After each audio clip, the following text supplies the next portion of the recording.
अतः पंचमो अध्याय षष्टिवर्णम्। नारद उवाच देवदेवस्तु नमस्तेस्तु नमस्तेस्तु भूतभावन्तुर्वजा ततः विजानीहि अज्ञानमात्मतत्त्वनिदर्शनम्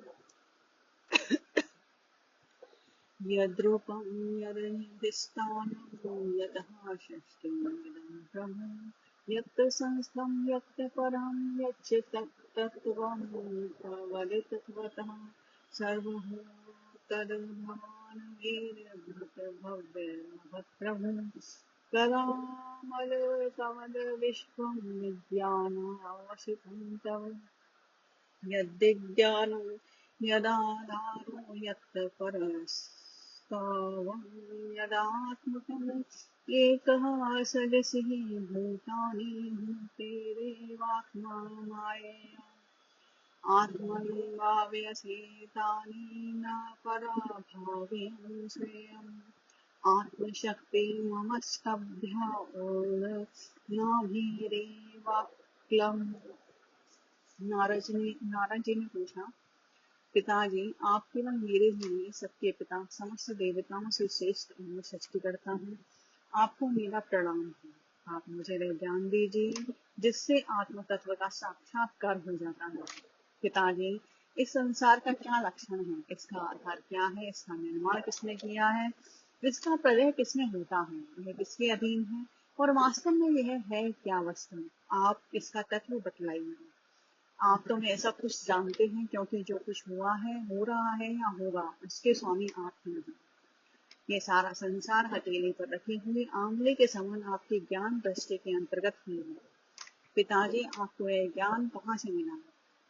आप किसके आधार पर ठहरे हुए हैं? आपका स्वामी कौन है और आपका स्वरूप क्या है? आप अकेले ही अपनी माया से पंचभूतों के द्वारा प्राणियों की सृष्टि कर लेते हैं। कितना अद्भुत है। जैसे मकड़ी अनायास ही अपने मुंह से जाल निकालकर उसमें खेलने लगती है, वैसे ही आप अपनी शक्ति के आश्रय से जीवों को अपने में ही उत्पन्न करते हैं और फिर भी आप में कोई विकार नहीं होता। नाम वेद परं कायस्मन्ना परहं न समं विभो नाम रूपगुणे भाव्यं तद् सतं किंचिद्यन्यतः स भवान् जलघोरं यतः तपः सुसमाहिता तेन खेदयसे न सस्तं पराशङ्का प्रयच्छसि यतन्मे पृच्छतः सर्वम् सर्वज्ञ सकलेश्वरा विजानीहि यथेवेदमिहं बुद्धि अनुशासितम्। ब्रह्मोवाच सम्यक् कारुणिकस्येदं वत्सहतिः विचिकित्सितं यदहं चोदितं सौम्य भव भर्देव्यदर्शने नानर्तं तच्चापि यथा मां प्रभेदिषि अविद्याये परं मत्तः यतावत्त्वं यतो हि मे येन स रोचसा विश्वं रोचितं रोचयाम्यहम्। यथा को अग्न्यर्था सोमो यथर्च ग्रहतारका। जगत में नाम रूप और गुणों से जो कुछ जाना जाता है उसमें ऐसी कोई सत असत उत्तम मध्यम या अधम वस्तु नहीं देखता जो आपके सिवा और किसी से उत्पन्न नहीं हो। इस प्रकार सबके ईश्वर होकर भी आपने एकाग्र चित्त से घोर तपस्या की। इस बात से मुझे मोह के साथ साथ बहुत बड़ी शंका भी हो रही है कि आपसे बड़ा भी कोई है क्या। पिताजी, आप सर्वज्ञ और सर्वेश्वर हैं। जो कुछ मैं पूछ रहा हूँ वैसा बात कृपा करके मुझे इस प्रकार समझाइए कि जिससे मैं आपके उपदेश को ठीक ठीक समझ सकूं। ब्रह्मा जी ने कहा, बेटा नारद, तुमने जीवों के प्रति करुणा के भाव से भरकर यह बहुत ही सुंदर प्रश्न किया है, क्योंकि इससे भगवान के गुणों का वर्णन करने की प्रेरणा मुझे प्राप्त हुई है। तुमने मेरे विषय में जो कुछ कहा है, तुम्हारा यह कथन भी असत्य नहीं है, क्योंकि जब तक मुझसे परे का तत्व जो स्वयं भगवान है जान नहीं लिया जाता, तब तक मेरा ऐसा ही प्रभाव प्रतीत होता है। जैसे सूर्य, अग्नि, चंद्रमा, ग्रह, नक्षत्र और तारे उन्हीं के प्रकाश से प्रकाशित होकर जगत में प्रकाश फैलाते हैं, वैसे ही मैं भी उन्हीं स्वयं प्रकाश भगवान के चिन्मय प्रकाश से प्रकाशित होकर संसार को प्रकाशित कर रहा हूँ। तस्मै नमो भगवते वासुदेवाय धीमहि यन्न्यायया दुर्जया मा ब्रुवन्ति जगद्गुरुं विलज्यमानया यस्य स्थातुं इच्छापथेया विमोहिता विकथन्ते ममाहमीति दुर्देया द्रव्यं कर्म च कालस्य स्वभावो जीव एव च वासुदेवात् परो ब्रह्मा न चान्योऽर्थोऽस्ति हि तत्त्वतः नारायण परा वेदा देवा नारायणाङ्गजा नारायण परा लोका नारायण परा मता नारायण परो योगो नारायण परं तपः नारायण परं ज्ञानं नारायण परा गतिः तस्यापि दृष्टोरीशस्य कुतस्तस्याखिलात्मना सज्जं सजामि दृष्टो अहमीच्छेवावियोषोदिता सत्वं रजस्तं इति निर्गुणस्य गुणास्त्रयं विस्मति सर्गनिरो देशो प्रयतामायया उन भगवान वासुदेव की मैं वंदना करता हूँ और प्राणी जिनके दुर्जय माया से मोहित होकर लोग मुझे जगत गुरु कहते हैं। ये माया तो उनकी आंखों के सामने ठहरती ही नहीं, झटक कर दूर से ही भाग जाती है। परंतु संसार के अज्ञानी जन उसी से मोहित होकर यह मैं हूँ, यह मेरा है, इस प्रकार बकते रहते हैं। भगवत स्वरूप नारद द्रव्य कर्म काल स्वभाव और जीव वास्तव में भगवान से भिन्न दूसरी कोई भी वस्तु नहीं है। वेद नारायण के पारायण है, देवता भी नारायण के ही अंगों में कल्पित हुए हैं और समस्त यज्ञ भी नारायण के प्रसन्नता के लिए ही है तथा उनसे जिन लोगों की प्राप्ति होती है वे भी नारायण में ही कल्पित हैं। सब प्रकार के योग भी नारायण की प्राप्ति के ही हेतु है। सारी तपस्याएं नारायण की ओर ही ले जाने में ले हैं। ज्ञान के द्वारा भी नारायण ही जाने जाते हैं। समस्त साध्य और साधनों का पर्यवसान भगवान नारायण में ही है। वे दृष्टा होने पर भी ईश्वर है, स्वामी है, निर्विकार होने पर भी सर्व स्वरूप हैं। उन्होंने ही मुझे बनाया है और उनकी दृष्टि से ही प्रेरित होकर मैं उनकी इच्छा अनुसार सृष्टि रचना करता हूँ। भगवान माया के गुणों से रहित अनंत है। सृष्टि स्थिति और प्रलय के लिए रजोगुण, सतगुण और तमोगुण, यह तीन गुण माया के द्वारा उन्हें स्वीकार किए गए हैं। कार्य कारण पृथक्त्वे द्रव्य ज्ञान क्रियाश्रयावद्यन्ते नित्यदा मुक्तं मायनं पुरुषं गुणः सा एष भगवाल्लः दोषजान् स्वलक्षितगति ब्राह्मन् सर्वेषां मम चीश्वरा कालं कर्म स्वभावं च मायेशो मायया श्रेयात्मनं यदृश्या प्राप्तम् विभूषूरोपादले कालादगुणव्यतिकर्हं परिणामं स्वभावता कर्मणो जन्म निहितं पुरुषाधीष्टः कालभूत व्यस्तस्तो विकुर्वाणाद्रजं सद्गुणोपगृहीतात् तमः प्रधान स्तेमभवद् द्रव्यज्ञानक्रियात्मकः सुहंकारम् इति प्रोक्तो विकुर्वन् समभूत्त्रिधा विकारी तस्तेजस्तस्य कामशस्येति यद्विदा द्रव्यशक्तिः क्रियाशक्ति ज्ञानशक्तिरीति प्रभुः कामसादपि भूताद्रिवि कुर्माणादमुन्नवा तस्य मात्रा गुणं शब्दो लिंगं यथादृष्टः दृश्यो। ये तीनों गुण द्रव्य ज्ञान और क्रिया का आश्रय लेकर मायातीत नित्य मुक्त पुरुष को ही माया में स्थित होने पर कार्य कारण और कर्तापन के अभिमान से भाग लेते हैं। नारद इंद्रियातीत भगवान गुणों के तीन आवरणों से अपने स्वरूप को भली भांति ढक लेते हैं, इसलिए लोग उनको नहीं जान पाते। सारे संसार के और मेरे ही एकमात्र स्वामी वे ही हैं। मायापति भगवान ने एक से बहुत होने की इच्छा होने पर अपनी माया से अपने स्वरूप में स्वयं प्राप्त काल कर्म और स्वभाव को स्वीकार कर लिया। भगवान की शक्ति से ही काल में तीनों गुणों में शोभ उत्पन्न कर दिया, स्वभाव ने उन्हें रूपांतरित कर दिया और कर्म ने उन्हें तत्व को जन्म दिया। रजोगुण और सतोगुण की वृद्धि होने पर उन्हें तत्व का जो विकार हुआ उससे ज्ञान क्रिया द्रव्य रूप तमः प्रधान विकार हुआ। वे अहंकार कहलाए और विकार को प्राप्त होकर तीन प्रकार का हो गया। उसके वेद है वैकारिक, तेजस और तामस। नारद जी वे क्रमशः ज्ञान शक्ति, क्रिया शक्ति और द्रव्य शक्ति प्रदान है। जब पंच महाभूतों के कारण रूप तामस अहंकार में विकार हुआ तब उससे आकाश की उत्पत्ति हुई। आकाश की तन्मात्रा और गुण शब्द है। इस शब्द के द्वारा ही दृष्टा और दृश्य का बोध होता है। नवसोहत विकुर्वाणाद भूत स्पर्श गुणोनिम परान्वयाच्छब्दः हास्य प्राण ऊर्जः संयुगलं वायुर्भीमकुर्वाणात् कालकर्मस्य भावतः उदपद्यथ तेजो मे रूपवत् स्पर्श शब्दवत् तेजसस्तु विकुर्वाणादासीदम्भोरसात्मकम् रूपवत् स्पर्शवच्चाम्भूभूषवश्च परान्वयात् विशेषस्तु विकुर्वाणादम्बसो गन्धवानभूतपरान्वयादिस्पर्शशब्दरूपगुणान्वितः वैकारिकान्मनो यज्ञे देवाविकारिकः दशः दिग्मातारकप्रचेतोऽश्वविहनीन्द्रोऽपीन्द्रमित्रकान् तेजसा ततु विकुर्वाणादिन्द्रियाणि दशा भवन् ज्ञानशक्तिः क्रियाशक्तिः बुद्धिप्राणस्य तेजसुः श्रोत्रत्यङ्गघ्राणद्रगजेव्यावागद्रोर्मेणाण्डगृहपायवा। जब आकाश में विकार हुआ तब उससे वायु की उत्पत्ति हुई। उसका गुण स्पर्श है। अपने कारण का गुण आ जाने से यह शब्द वाला भी है। इंद्रियों में स्फूर्ति, शरीर में जीवनी शक्ति, ओज और बल इसी के रूप हैं।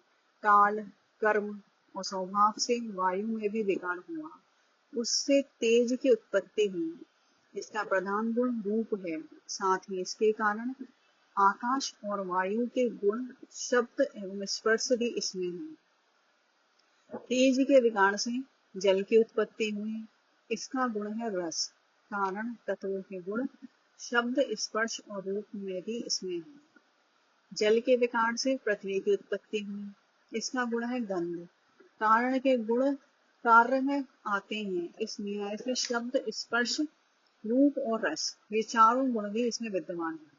वैकारिक अहंकार से मन की और इंद्रियों के 10 अधिष्ठान देवताओं की भी उत्पत्ति हुई। उनके नाम है दिशा, वायु, सूर्य, वरुण, अश्विनी कुमार, अग्नि, इंद्र, विष्णु, मित्र और प्रजापति। तेजस अहंकार के विकार से श्रोत्र, त्वचा, नेत्र, जिह्वा, घ्राण, ये 5 ज्ञानेन्द्रियां एवं वाक, हस्त, पाद, गुदा और जनेन्द्रियां, ये 5 कर्मेंद्रियां उत्पन्न हुई। साथ ही ज्ञान शक्ति रूप बुद्धि और क्रिया शक्ति रूप प्राण भी तेजस अहंकार से ही उत्पन्न हुए। हदिते असंगता भावा भूतेन्द्रिय मनोगुणा यदा यत ब्रह्मावित्तम् तदा सेत्यचान्योन्यं भगवच्छक्तिः शोधितः सदसत्त्वः मुपादाय शोभियं सहस्रजुहार्दः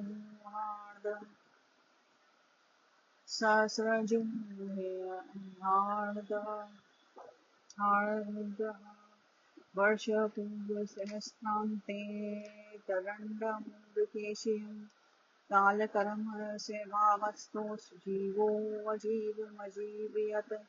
स ये पुरुषस्तस्मादण्डं निर्वेद्यं निर्गतः सहस्रो गण्डमृगवामक्षः सहस्राननशीर्षवान् यस्येहावीर्लोकान्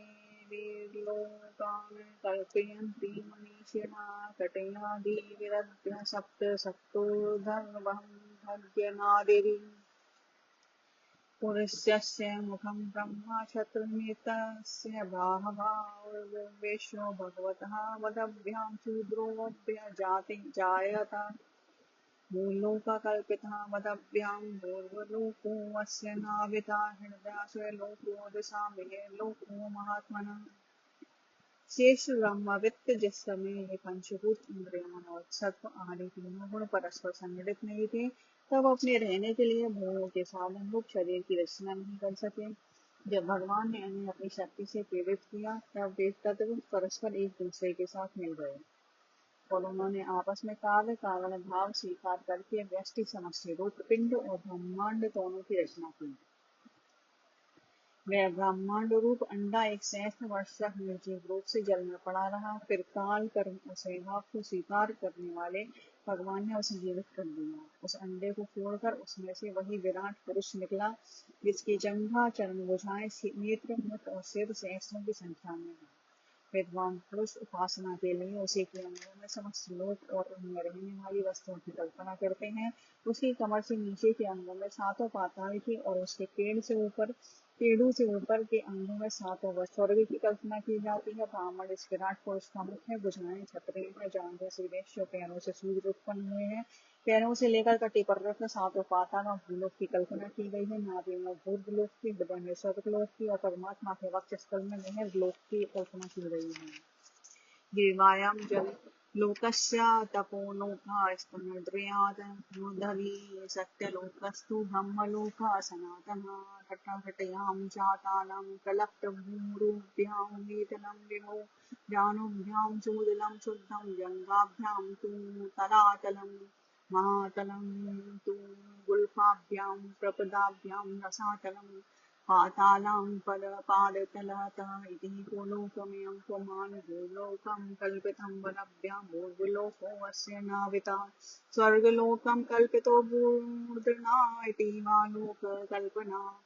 उसके गले में जनलोक, दोनों स्तनों में तपोलोक और मस्तक में ब्रह्मा का निवास स्थान सत्यलोक है। उस विराट पुरुष की कमर में अतल, जांघों में वितल, घुटनों में पवित्र सूतल, लोक और जंघाओं में तलातल की कल्पना की गई है। एड़ी के ऊपर की गांठों में महातल, पंजे एड़ी में रसातल और तलवों में पाताल समझना चाहिए। इस प्रकार विराट पुरुष सर्वलोक में है, विराट भगवान के अंगों में।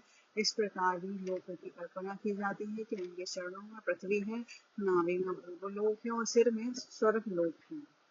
इति श्रीमद्भागवते महापुराणे पारमहंस्यां संहितायां द्वितीय स्कंदे पंचमो अध्याय अथ षष्ठो अध्याय विराट स्वरूप की विभूतियों का वर्णन।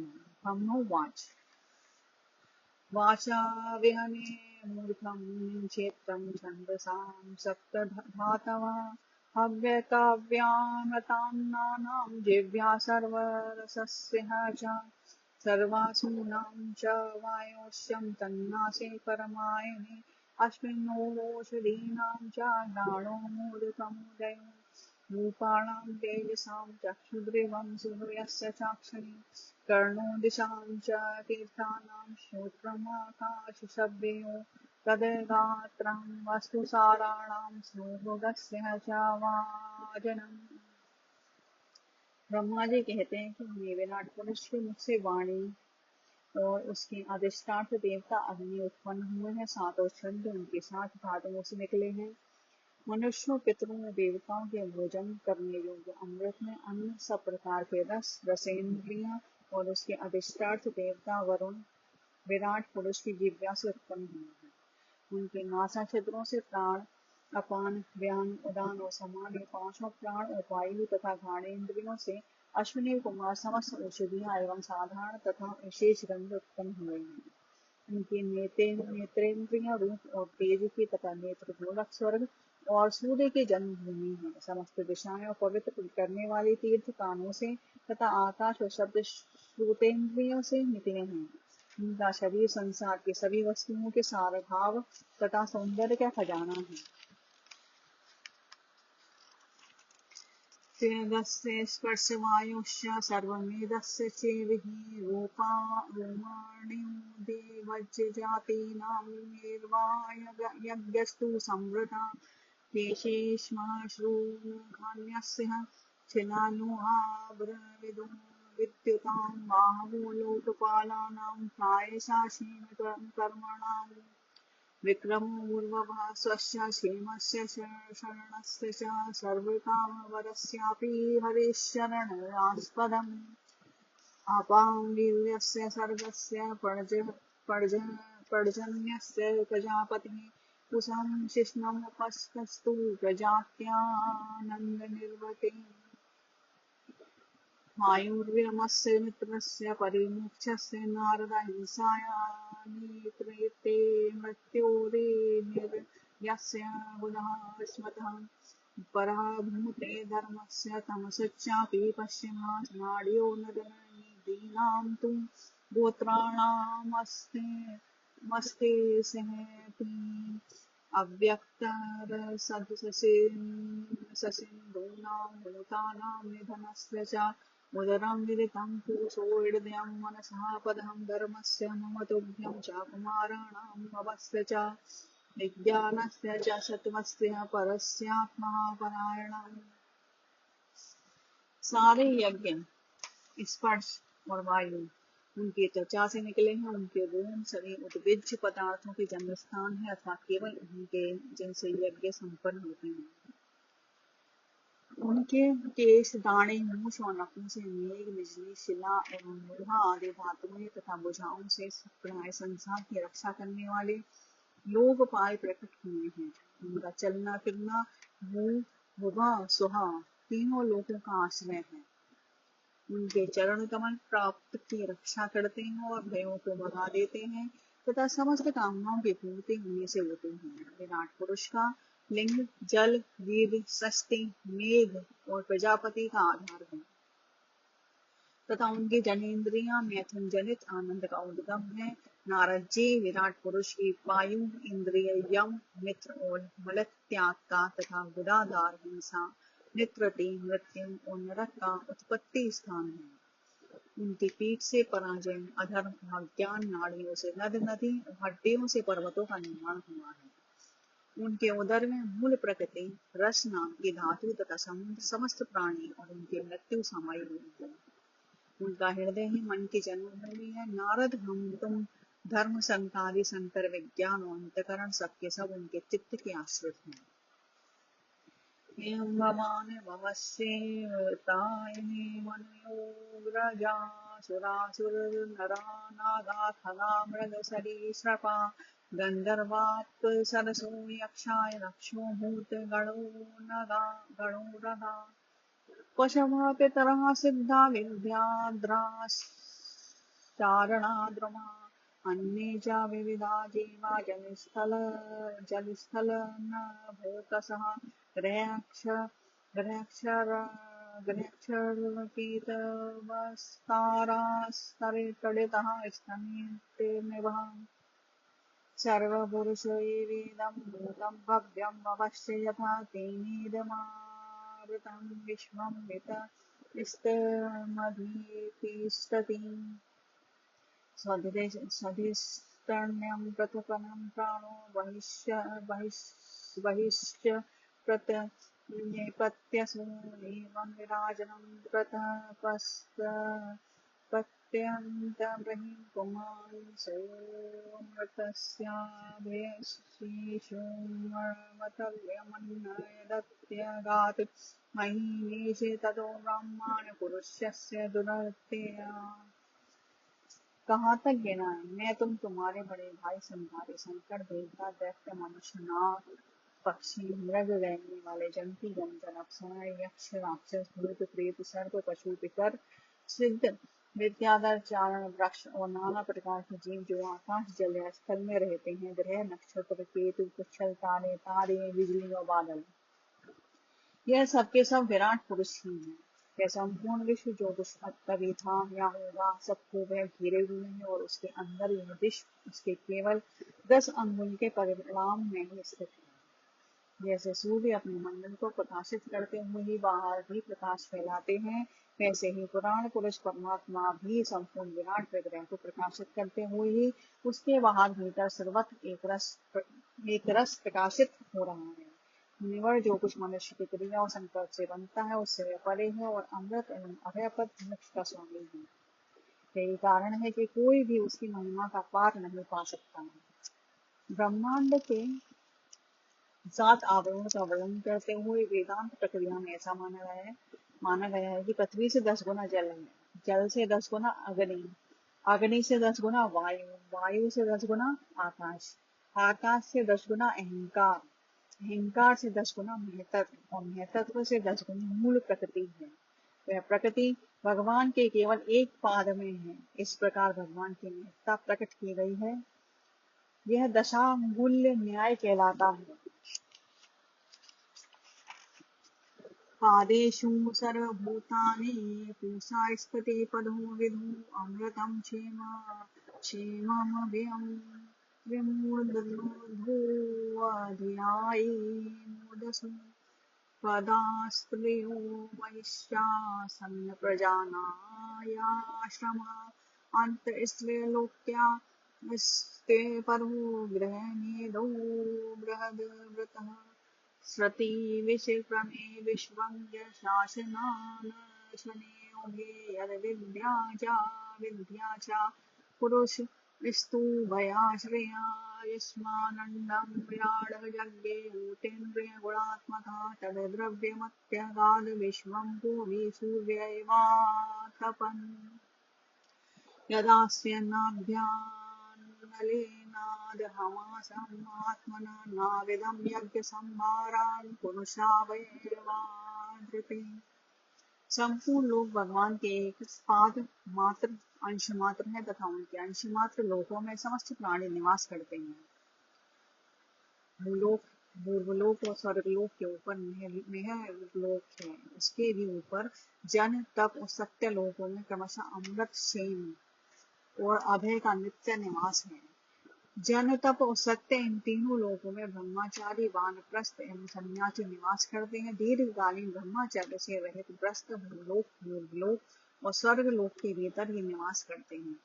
शास्त्रों में दो मार्ग बतलाए गए हैं, एक अविद्या रूप कर्म मार्ग जो सकाम पुरुषों के लिए है और दूसरा उपासना रूप विद्या का मार्ग जो निष्काम उपासकों के लिए है।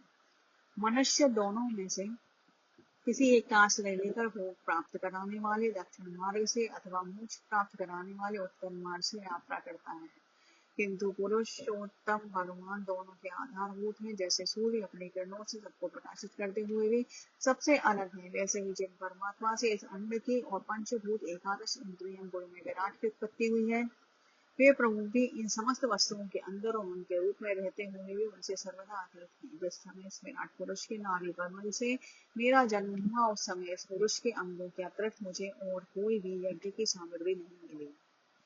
तेषु यज्ञस्य पशवः कुशायधं च देवी यजनं कालश्चूर्गुणान्वितः वस्तुन्ययोषधियं स्नेहारसलोहमृदो जलं ऋजो यज्जुषी सामानि चातोत्रं च सत्तम् नामधेयानि मन्त्राश्च दक्षिणाश्च व्रतानि च देवतानुक्रमं कल्पं सङ्कल्पस्तन्त्रमेव च गत्यो मतीयं श्रद्धा प्राश्चितं समर्पणं पुरुषा वये वीरेते संभारा संभ्रता मया इति संभ्रता पुरुषा वीरहं तमेव पुरुषं दग्धं तेनेवायेजमीश्वरम् ततस्ते भ्रातरः इमे प्रजानां पतयो नभः यजनव्यक्तमव्यक्तं पुरुषं सुसुमाहिता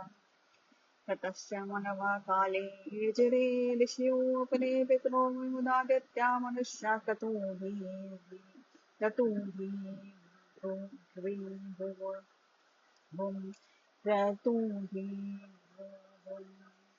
नारायणे भगवते तदेदं विश्वमाहितं गृहीतमायो गुणा सर्वदा गुणा सदा।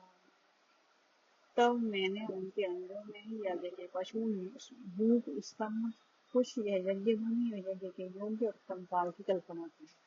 इसे श्रेष्ठ यज्ञ के लिए आवश्यक पात्र आदि वस्तुएं जौ चावल आदि औषधियां घृत आदि स्नेह पदार्थ क्षयरस लोहा मिट्टी जल वृक यजु साम चातुहोत्र यज्ञों के नाम मंत्र दक्षिणा व्रत देवताओं के नाम पद्धति ग्रंथ संकल्प तंत्र अनुष्ठान के रीति गति मति श्रद्धा प्रायश्चित और समर्पण यह समस्त यज्ञ सामग्री मैंने विराट पुरुष के अंगों से ही इकट्ठी की।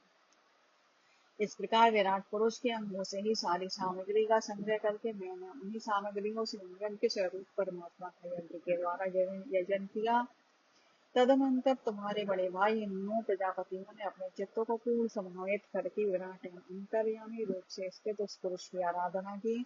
इसके पश्चात समय समय पर मनु ऋषि, पितर, देवता, दैत्य और मनुष्यों ने यज्ञों के द्वारा भगवान की आराधना की। नारद, यह संपूर्ण विश्व उन्हीं भगवान नारायण में स्थित है, जो स्वयं तो प्राकृत गुणों से रहित है, परंतु सृष्टि के प्रारंभ में माया के द्वारा बहुत से गुण ग्रहण कर लेते हैं। सृजामि तन्न युक्तो हरो हरति तदरसः विश्वः पुरुषरूपेण परिपातीत शक्तिधृकः इति ते अभितन्तादयते यथेदमनु पृच्छसि नान्यद् भगवतः किञ्चिद्भाव्यं तत्सदसदात्मकम् न भारती मे अङ्गं न चोपलक्ष्यते तवेत् क्वचिन्मे मनसो वशागतिः न वेदशीकाणे पतन्ते सत्पथे मयन्मे यदूत्यकण्ठ्यवतः हरि सोऽहं समाम्नाये मयस्त्यामोपया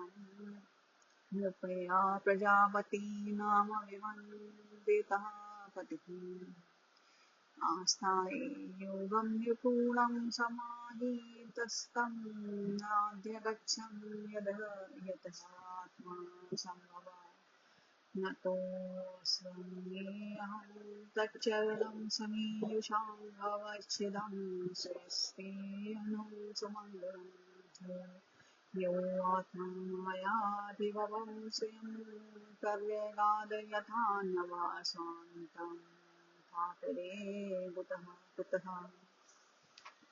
उन्हीं की प्रेरणा से मैं संसार की रचना करता हूँ। उन्हीं के अधीन होकर रुद्र इसका संहार करते हैं और वे स्वयं ही विष्णु के रूप से इसका पालन करते हैं, क्योंकि उन्होंने सत्व रज और तम की 3 शक्तियां स्वीकार कर रखी हैं। बेटा, जो कुछ तुमने पूछा था उसका उत्तर मैंने तुम्हें दे दिया है। भाव या अभाव, कार्य या कारण के रूप में ऐसी कोई भी वस्तु नहीं है जो भगवान से भिन्न है। प्यारे नारद, मैं प्रेम पूर्ण एवं उत्कंठित हृदय से भगवान के स्मरण में मग्न रहता हूँ। इसी से मेरी वाणी कभी असत्य होती नहीं दिखती। मेरा मन कभी असत्य संकल्प नहीं करता और मेरी इंद्रियां भी कभी मर्यादा का उल्लंघन करके कुमार्ग में नहीं जाती। मैं वेद मूर्ति हूँ, मेरा जीवन तपस्या में है। बड़े बड़े प्रजापति मेरी वंदना करते हैं और मैं उनका स्वामी हूँ। पहले मैंने बड़ी निष्ठा से योग का सर्वांग अनुष्ठान किया था, परंतु मैं अपने मूल कारण परमात्मा के स्वरूप को नहीं जान सका, क्योंकि वे तो एकमात्र भक्ति से ही प्राप्त होते हैं। मैं तो परम मंगल में हम शरण आए हुए भक्तों को जन्म मृत्यु से छुड़ाने वाले परम कल्याण स्वरूप भगवान के चरणों को ही नमस्कार करता हूँ। उनकी माया की शक्ति अपार है। जैसे आकाश अपने अंत को नहीं जानता, वैसे ही वे ही अपनी महिमा का विस्तार नहीं जानते। ऐसी स्थिति में दूसरे तो उसका पार पा ही कैसे सकते हैं। न हम न यूयं यद्रतां गतिं निर्दुनं भानुदेवं किमुता परे सुधा तन्मायया मोहितबुद्ध्या यस्य तेवदं विनिर्मितं विचक्षमे यस्यावतारकर्माणि गायन्ति आस्मदादेया नायं विदन्ते तत्त्वेन तस्मै भगवते नमः। स एषाऽध्या पुरुषः कल्पे कल्पे सृजत्यजान् आत्मात्मनात्मनात्मानं स्यक्षति च पाति च विशुद्धं केवलं ज्ञानं प्रत्यकं सम्यग्वस्थितं सत्यं पूर्णमानव्यन्तं निर्गुणं नित्यमद्वयम् ऋषे वदन्ते मुनयः प्रशान्तात्मेन्द्रियाशया यदा तदेवासक्तकेस्तेरो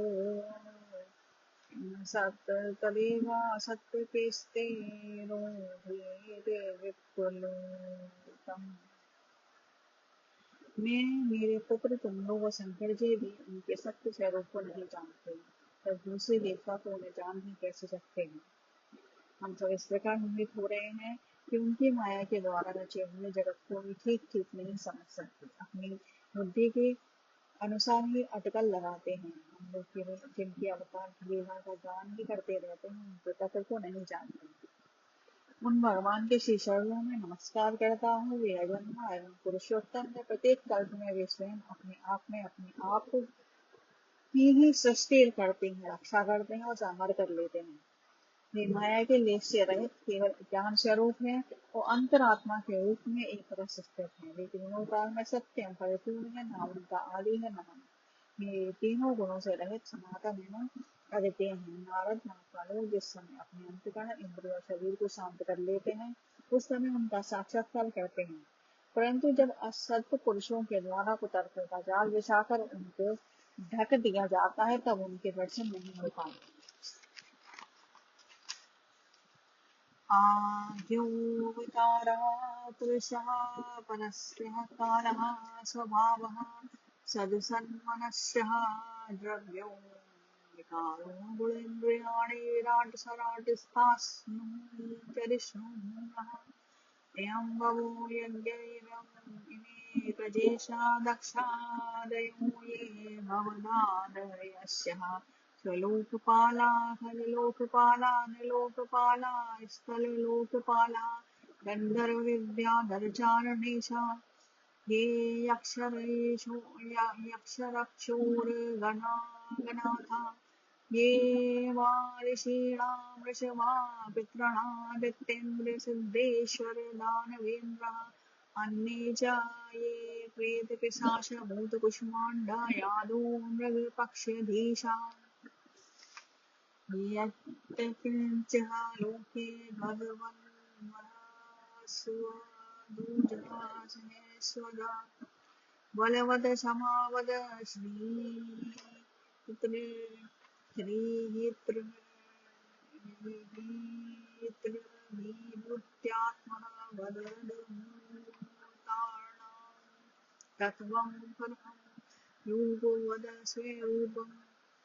परमात्मा का पहला अवतार विराट पुरुष है। उसके सिवा काल, स्वभाव, कार्य, मन, पंचभूत, अहंकार, तीनों गुण, इंद्रियां, ब्रह्मांड, शरीर उसका अभिमानी स्थावर और जंगम जीव सबके सब अनंत भगवान के ही रूप हैं।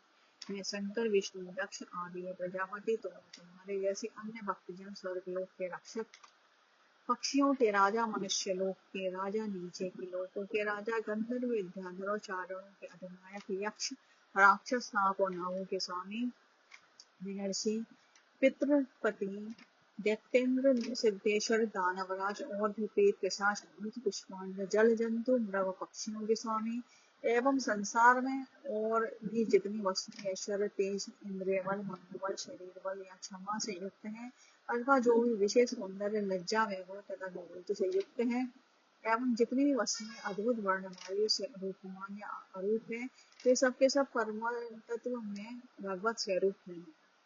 प्रधान्यतो ज्ञानरस आमनन्ति लीलावतारन् पुरुषस्य भुवनः आपेयतां कर्णकषायशोषान्प्रनिश्येता इमान् सुपेशान्। नारद इनके सिवा परम पुरुष परमात्मा के परम पवित्र एवं प्रधान लीलावतार भी शास्त्रों में वर्णित हैं। उनका मैं क्रमशः वर्णन करता हूँ। उनके चरित्र सुनने में बड़े मधुर एवं श्रवणेन्द्रियों के दोषों को दूर करने वाले हैं। तुम सावधान होकर उनका रस लो। इति श्रीमद्भागवते महापुराणे पारमहंस्य संहितायां तृतीय स्कन्धे षष्ठो अध्यायः।